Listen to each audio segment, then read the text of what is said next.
हिंदुस्तान और जनूबी अफ्रीका के दरमियान जारी T20 सीरीज का आज आखिरी मुकाबला होगा। ये मैच बेंगलुरु के चिन्नास्वामी स्टेडियम में खेला जाएगा। दोनों टीमों ने इस मुकाबले के लिए काफ़ी मेहनत की है। सीरीज की अगर हम बात करें तो पहला मैच बिना किसी नतीजे के बारिश के नाम हुआ था, जबकि दूसरा मुकाबला टीम इंडिया ने 7 विकेट से जीत लिया था। सीरीज में टीम इंडिया के पास 1-0 की लीड है। टीम इंडिया आज के मुकाबले को जीतकर सीरीज पर कब्जा करना चाहेगी। वहीं अफ्रीका की टीम आज का मैच जीतकर सीरीज में बराबरी करने की कोशिश करेगी।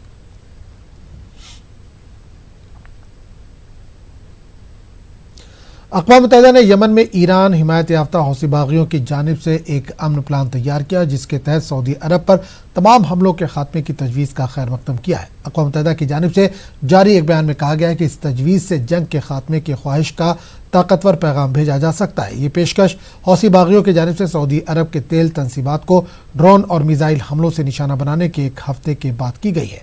वादे है कि हौसी बागियों ने इस हमले की जिम्मेदारी कबूल की थी, लेकिन अमरीका और सऊदी अरब ने इस हमले में ईरान को मुर्द इल्ज़ाम ठहराया, जबकि ईरान ने इन हमलों में मुलविस होने से साफ इनकार किया है।